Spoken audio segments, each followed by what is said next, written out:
Technion, Israel Institute of Technology, is one of the few universities in the world led by a president who is both a world-class scholar and has a proven track record in entrepreneurship and innovation.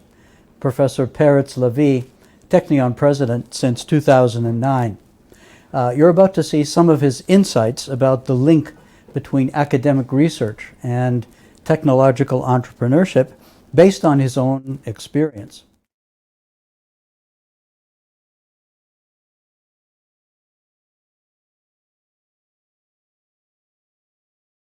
It started when I was a student in Tel Aviv University. One of the lecturers in the Department of Psychology, Professor 𝐒𝐇𝐀𝐑𝐄, had an interest in dreams. I'm talking about 1968. And at that time, the area of sleep research was born.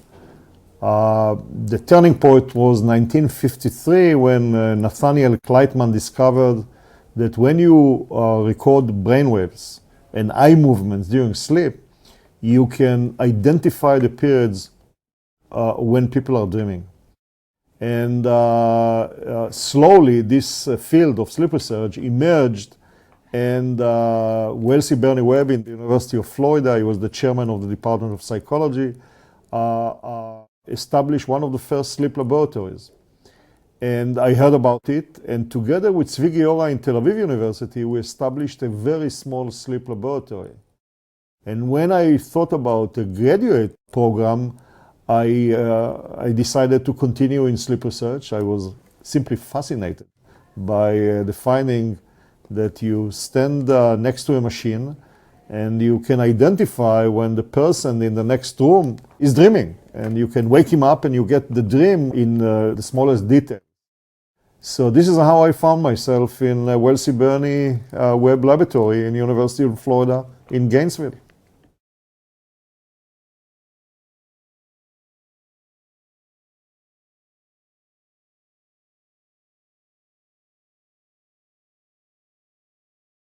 In between Florida and Haifa, I also spent a year in San Diego in the Department of Psychiatry of University of San Diego, California, specializing in, again, a new field, sleep medicine, where I was exposed to the use of the sleep laboratory recordings in order to make a diagnostic procedures regarding sleep disorders.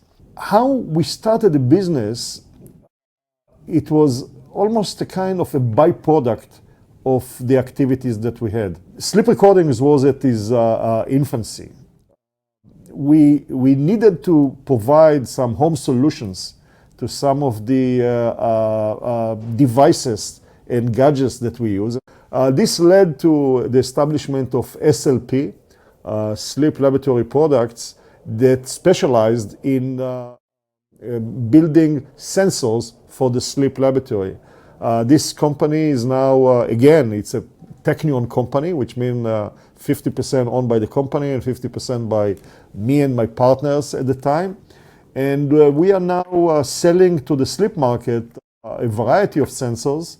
And our newest product is the sleep strip, which is like a mustache that is taped under the nostrils in order to record breathing. I don't remember the date, but it was the late 70s that we started this commercial activity. This was my first commercial activity.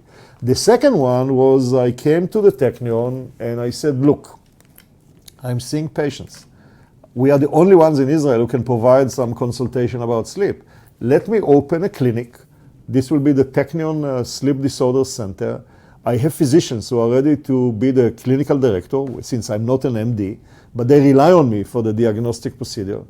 And we started to see patients on a routine basis. Then we opened a laboratory or a clinic in Tel Aviv. And then we opened a clinic in Jerusalem, and we opened a clinic in Holon. Now we have 3 clinics in Haifa, in the Rambam Hospital, in Wolfson Hospital in Holon, and in Hillel Yafe in Hadera. I would estimate that up to now some 200,000 people spend at least one night in the Technion Sleep Disorder Center.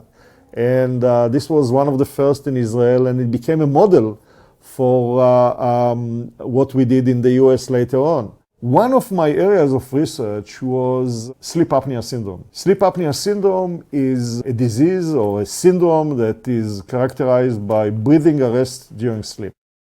Patient goes to sleep, the moment he falls asleep, or she, stop breathing. And this can happen recurrently throughout the night. Severe patients have at least once per minute an apnea or a breathing arrest. These patients are not aware of their breathing disorder. They come to the clinician complaining about fatigue, tendency to fall asleep during the day, snoring, I would say very, very disturbing and loud snoring. Many of them suffer from hypertension. And at that time, one of my postdocs, Dr. Bob Schnell, and me started to look into the issue of hypertension and sleep apnea. And it was obvious to us that blood pressure increases during sleep when we have the apnea. Once you resume breathing, there is a sharp increase in blood pressure. The problem is that to measure blood pressure continuously during sleep, you have to go into the arteries with a very invasive measurement, which is very risky. So we decided to develop a methodology or a device that will allow us to measure blood pressure continuously during sleep and from the finger. It devised a sensor that is mounted on the finger and impose on the finger a uniform pressure that allow us to measure the changes in blood flow in the finger in a very, very sensitive way. And we decided to look for investment to build a blood pressure monitor based on this device. And one day I got a telephone call from somebody I didn't know. His name was 𝐒𝐂𝐈𝐊𝐄, who was an entrepreneur, a physicist, who was the CEO of Indigo, and before that of National Semiconductor. And he told me that he heard about our device, he heard that we are looking for money to develop the device, and he would like to meet with me to tell me about a different application of our sensors. And this is something that he's looking almost for 2 years to solve a technical problem.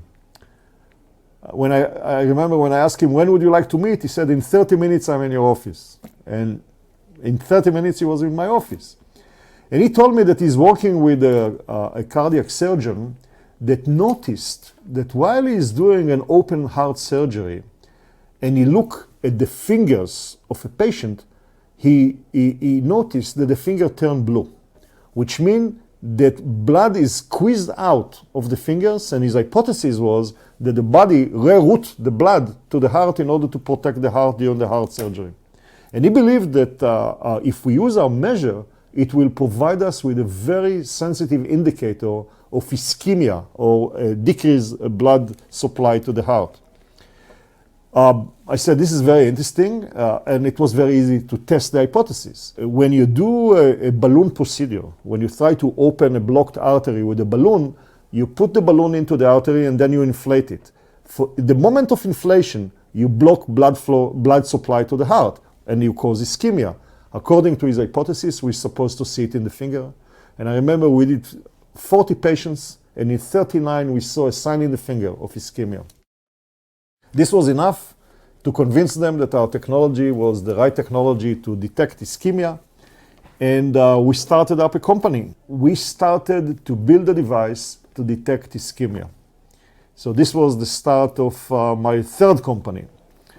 The fourth company, I remember I was on an ATS mission. ATS is the American Technical Society mission. Usually they used to send me to do fundraising because sleep is a very sexy subject. And I gave a talk in Boston in a house. And I spoke about sleep apnea and what we are doing in the laboratory and the model that we developed with clinics in Haifa, Jerusalem, Tel Aviv. And somebody raised his hand and he said, my name is David Baron. I'm a Technion graduate from EE. Is there anything in the US similar to what you are doing in Israel? I said, yes and no. Yes, there are sleep clinics that are doing diagnostics, but treatment, unlike in my laboratory, that treatment is done in-house, in the US there is a separation between treatment and diagnosis.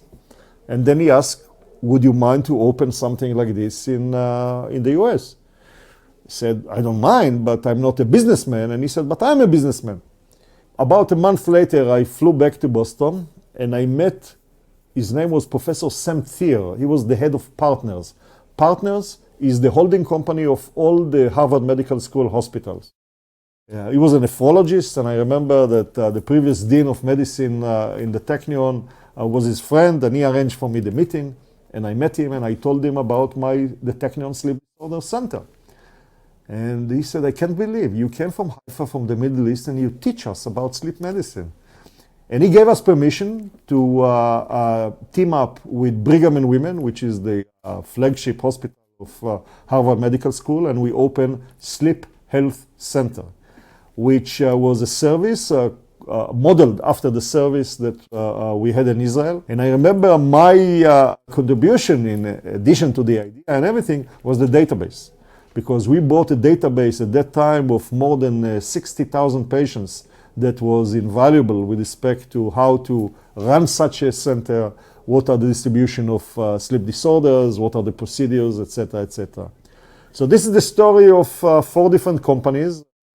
SLP, that started because of need and our conviction that we can do things better because we are part of a technological institute. Sleep Disorder Center, that again came to, because there was an unmet need for diagnostic procedures and treatment. And Itamar Medical, that resulted from basic research. We were looking for the physiology of sleep.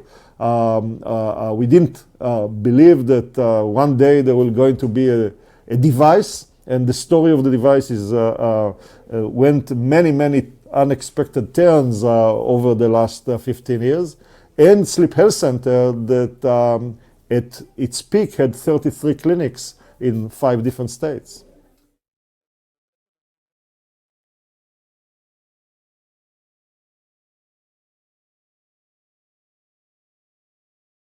Introducing a medical device is a torturous procedure. And you learn while moving. And sometimes it costs you a lot of money. You know, I started by telling you the story of Itamar Medical, that we decided to build a device to measure ischemia. We invested many millions in building a medical device to measure ischemia that was supposed to be an add-on to an exercise stress test. But then we discovered that it doesn't have any commercial value, because exercise stress test is so inexpensive that even if you double the price, you won't have a profitable device. And I remember at that time, I introduced to the company the area of sleep. And they took a marketing company, and they asked the marketing company to provide us with some data. What is the size of the sleep market? And I remember the meeting with Wilkerson. This was the name of the marketing company, Wilkerson. They came back and they say, you know, guys, we have usually 3 responses to a customer. First, drop it. There is no market. Second, it's okay market. And the third one is the big wow. This is the big wow. And I'm talking about the early 2000s. And then we moved to the sleep market. And we thought we are going to build a device that will provide all the information about sleep from the finger. The structure of sleep, deep sleep, dreaming sleep. Every time you stop breathing, every time you wake up, we'll pick it from the finger. It was a perfect device. Only thing we have to do is to get an FDA, and then immediately to the market. Getting FDA was very easy, immediately. Once you show that this is correlated with the gold standard, which is the laboratory recordings, and you get the same results, you are in business. But then we realized that in order to use it in practice of physicians, you need what is called the CPT code.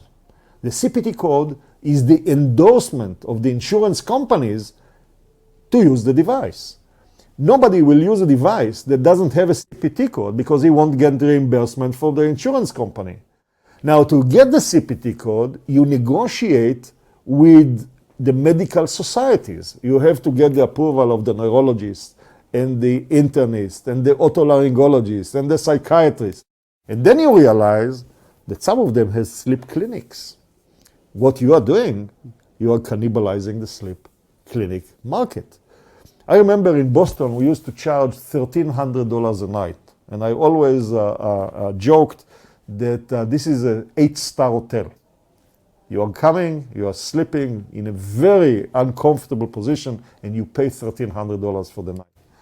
Here, we provided the same service for $300, $350, $400.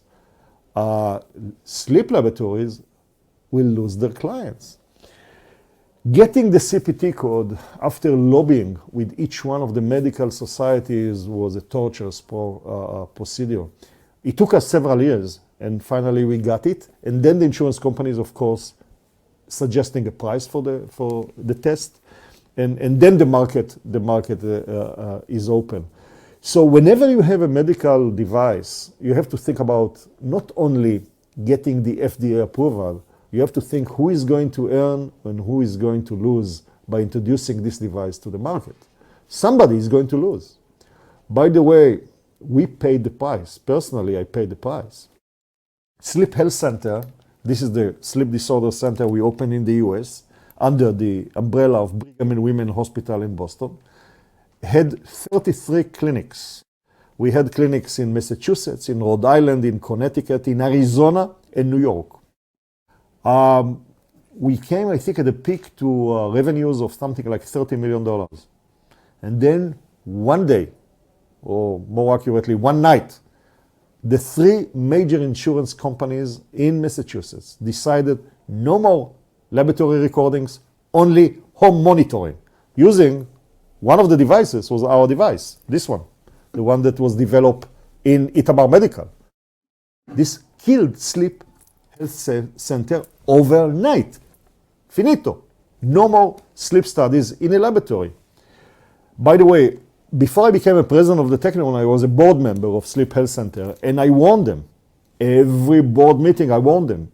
Beware, the day come closer that there will be no more sleep laboratory recordings. You should be prepared for it. And they didn't listen. But in the last few years, when I became a president, I left all there was a Chinese wall between me and my companies, and overnight, the company was closed. Simply overnight. Right now, there are not a single chain of sleep clinics in the US. In Israel, we went down from 5 to 3. We're specializing in very unique, very complex sleep laboratory recordings that are needed in some cases. But most of the studies are done at home. Many are using our device, the sleep, the WatchPat, the peripheral, the PAT stand for PAT, peripheral arterial tonometry, which measure the tone of the blood vessels in the finger. The information is stored here, and in the morning, in a minute and a half, you have the sleep structure, you have the sleep disorder properly diagnosed, and you don't need much more than that.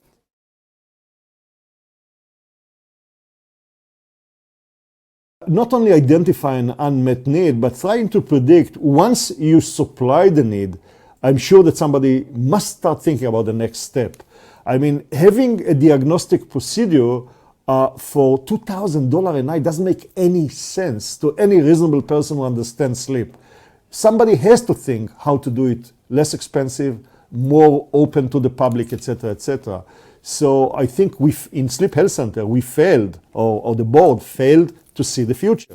In Itamar Medical, I'm happy to say that once Wilkerson identified sleep as the market, immediately we shifted attention and we built the WatchPat, and this is now a very, very useful device all over the world. The question is how you penetrate a market before you have a CPT code. How you introduce the device. I mean, you have to feed the company. You have to make sure that you have salaries. And you cannot wait 2 or 3 years and say to your people, hey guys, next salary is after we have a CPT and we start to sell. And then you have to identify within your universe an entry point. And the first entry point that we identify was dentists. You know, dentists have a captive audience. When you are sitting in a chair and the dentist is drilling in your mouth, you cannot run away. He can tell you any story you want. He can ask you any question you want. He can ask you, do you snore at night? I mean, are you fatigued during the day? Do you fall asleep unintentionally during the day? Do you suffer from hypertension? And if you say yes, yes, yes, well, I mean, in between drillings, you say, aha, maybe you have sleep apnea and I have a device that can help you to tell you whether you have sleep apnea or not. Now, usually the patients pay out of their pocket for the dental treatment. So what is $200 for an extra test for such a patient? And the first subspecialty that we addressed was the dental people who dealt with sleep. One of the treatments for sleep apnea, in addition to CPAP, the continuous positive airway pressure, that you sleep with a mask during the night, is a dental device. This is like a false teeth arrangement that is put in the mouth during sleep and push the lower jaw forward in order to leave a better airspace during sleep. So they produce this device tailor-made on you. Before that, they have to prove that you have sleep apnea, and then they have to prove that you improve. So we found this niche ready, and we introduced the watch part through the dental market. Most of my patents are with my colleagues. It's not only me. Usually it's a group work, students and technicians and postdocs. And the number of sleep apnea patients is enormous. We are talking about millions and millions. In the US alone, there are 30, 40 million sleep apnea patients. Even using all the home monitoring device, there is no way we can accommodate all of them. And my idea was, we need something to do screening, to do some first line differentiation between those with high risk and low risk. You can use questionnaire, but these are very unreliable. And then in SLP, we build a slip strip, which is in the form of a mustache that you just tape below the nose when you go to sleep. In the morning, if the lead is red, go to see your physician. If it's green, you don't have sleep apnea. Now again, this is a question. Is it a consumer product? This is some of the issues that we are dealing right now. Is it a consumer product? Can you sell it over the market, like let's say a pregnancy test or a cholesterol test? Do we need a prescription of a physician? With respect to interpretation, who is going to make do you need the raw data? Is there any need for the raw data? All these issues are issues that will have a major, major impact on the distribution, on the penetration. Right now we are running a study in an area in the US with a very large pharmacy network. I won't mention names because they didn't give me permission, but this is a very interesting experiment.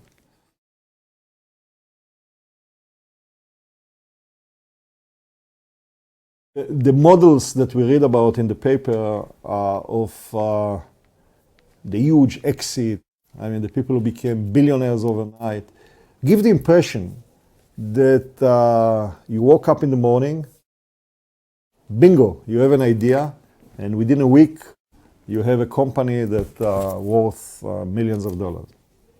This is not the case. The timeline is much longer, and you need patience. You need to have sometime iron nerves. I remember decisions along the way that were crucial to be or not to be, and if you do not have this tenacity, and if you don't believe in what you are doing, there is no way you are going to be successful.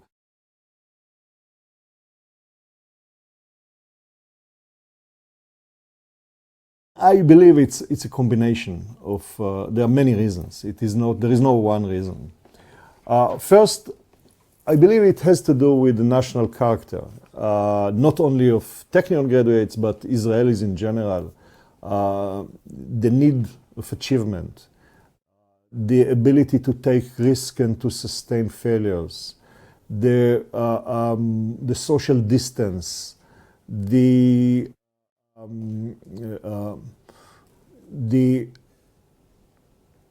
experience in the army of having independent decisions and risk-taking behavior, the impact of education. And I think that in the Technion, we have a very selected population of students. We have the best students in Israel. And second, we give those students not material to rehearse, but we teach them how to learn. You know, when I meet Technion graduates 10 years, 12 years, 15 years after the graduation, they tell me, you know, the most important thing that I got from the Technion is the ability to master many, many things horizontally. I know how to learn. I know how to think. It's not the equations, it's not the dry material, but they taught me how to learn. Now, regarding the Technion, it's very interesting.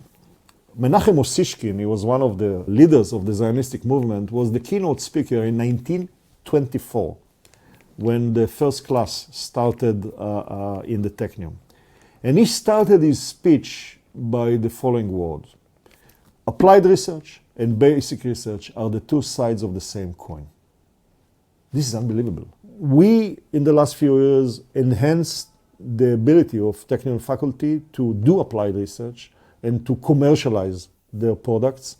And I think that this is not only for the benefit of the Technion, it's the benefit of mankind in general. You know, one of the most satisfying feelings of having started with Itamar Medical is that every night about 20,000 people are going to sleep with this device on their hand. And to know that you have part in developing this device is, wow, a great feeling. Thank you, Shlomo.